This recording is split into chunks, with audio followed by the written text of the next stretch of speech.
আসসালামু আলাইকুম ভিউয়ার্স, আশা করছি সকলেই ভালো আছেন। যত শীত হোক যত গরম হোক রান্না কিন্তু করতেই হবে। গৃহিণীদের রান্নাঘর থেকে ছুটি পাওয়া বড় মুশকিল। একবেলা যদি ছুটি পাওয়াও যায় কোনো রকম, দ্বিতীয় বেলার জন্য কিন্তু ভাবতে হবে। নিজের কাজ যেহেতু নিজেকেই করতে হবে, সেক্ষেত্রে একটু বুদ্ধি খাটিয়ে কাজ করলে কিন্তু একটু কষ্টটা অন্তত কম পাওয়া যাবে। আমি যতটুকু সম্ভব গুছিয়ে কাজ করার চেষ্টা করি। গুছিয়ে কাজ করলে কিন্তু একটু কাজের কষ্টটা কম হয়। আজকে আমি ঝিঙ্গা ভাজি করবো, আর এইদিকে হচ্ছে পটল আর আলু দিয়ে ট্যাংরা মাছের ঝোল রান্না করব। গরমে কেমন জানি কিছুই খেতে ইচ্ছে করে না, কিন্তু রান্না তো করতেই হবে, কিছু তো আর করার নেই, খেতে তো হবেই। তো এদিকে ভাবলাম একটু ঝোল তরকারি রান্না করে দেখি কেমন লাগে। তো ট্যাংরা মাছগুলোকে আমি খুব ভালোভাবে ধুয়ে পরিষ্কার করে নিয়েছি, আর এখন লবণ আর হলুদ মেখে কিছুক্ষণের জন্য রেখে দিব। এত গরম যে গরমের মধ্যে রান্নাঘরে দাঁড়ানোটা কিন্তু অসম্ভব হয়ে যায়। এর জন্য আমি হচ্ছে দুপুরবেলা মানে গোসলের আগে রান্নাবান্নাগুলো শেষ করে ফেলি, যেন আর মানে দুপুরের পরে আর একবারও রান্নাঘরে ঢুকতে না হয়। অনেক সময় দেখা যায় সন্ধ্যাবেলার জন্য নাস্তাও আমি দুপুরবেলায় রেডি করে রাখি, কারণ দুপুরের পরে তো মানে রান্নাঘরে ঢোকা একদমই অসম্ভব, এত গরম থাকে। আর আমার মনে হয় একটু গরমটা বেশিই লাগে।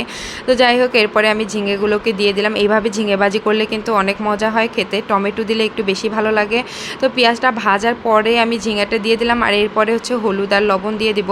কাঁচামরিচটাও দিয়ে দিয়েছি একটু পরিমাণে কম, আমি যেহেতু ঝাল কম খেতে পারি, তো এর জন্য হচ্ছে কাঁচামরিচের পরিমাণটা একটু কমিয়ে দিলাম। মানে খুবই সহজে আর শর্টকাটে যেই সব তরকারি রান্না করা যায় আমি তাই চিন্তা করি প্রতিদিন সকালবেলা উঠে। এরপরে একটু ধনিয়া পাতা কুচি দিয়ে দিলাম, আর দেখতে কিন্তু বেশ সুন্দর হয়েছে। এই ভাজিটা কিন্তু খেতে বেশ মজা লাগে, আমি এভাবে করি সবসময়, এই ঝিঙেটা ভাজি করি।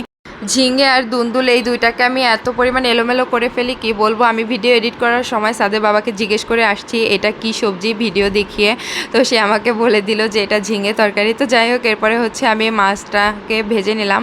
মাছগুলোকে আমি বেশি কড়াকড়ি করে ভাজবো না, আর এই ট্যাংরা মাছগুলো ভাজতে গেলে না অনেক বেশি পরিমাণ তেল ছিটাছিটি করে, তো এর জন্য আমি একটু ঢাকনা দিয়ে তারপরে হচ্ছে হালকা করে ভেজে নিব। ওই পাশটা যখন উল্টে দেবো তখন আমি ঢাকনা দিয়ে ভেজে নিব, না হয় অনেক বেশি পরিমাণ তেল ছিটে, কেন জানি না আমি মাছ ভাজতে গেলে বেশি পরিমাণ তেল ছিটে যায়।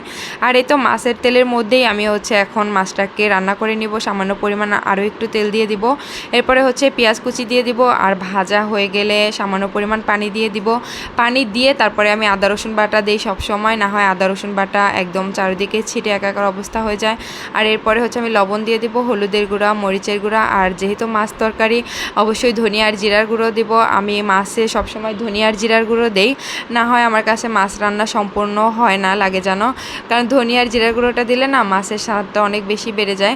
এরপরে হচ্ছে আমি মশলাগুলোকে খুব ভালোভাবে কষিয়ে আমি হচ্ছে পটলগুলোকে দিয়ে দিব। পটল আর আলু ছিল এখানে, আলুর পরিমাণটা একটু কম দিয়েছি, এর জন্য আর কি দেখাও যাচ্ছে না। আর এরপরে হচ্ছে একটা টমেটো দিয়ে রান্না বসানোর আগেই আমি হচ্ছে ফ্রিজটাকে বন্ধ করে রেখেছিলাম। তো সবজিটা কষাতে দিয়ে আমি হচ্ছে ফ্রিজটা একটু পরিষ্কার করতে গিয়েছিলাম।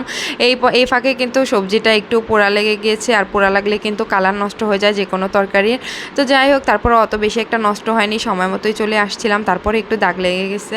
এরপরে হচ্ছে আমি ভাজা মাছগুলো দিয়ে একটু ধনিয়া পাতা দিয়ে দিব। এরপর অল্প কিছুক্ষণ জাল করে নিলেই কিন্তু রান্নাটা শেষ হয়ে যাবে। এই ধরনের রান্না কিন্তু খুবই সহজে আর শর্টকাটে মানে অল্প সময়ের মধ্যেই শেষ হয়ে যায়। গরমের মধ্যে না অত ঝামেলার রান্না করতে ইচ্ছে করে না, যেই সব ধরনের রান্না একটু তাড়াতাড়ি করা যায় ওইগুলোই আমি রান্না করার চেষ্টা করি। আর এই তো অল্প কিছুক্ষণের মধ্যেই কিন্তু রান্নাগুলো শেষ হয়ে গিয়েছে। সবাই ভালো থাকবেন, সুস্থ থাকবেন, আল্লাহ হাফেজ, আসসালামু আলাইকুম।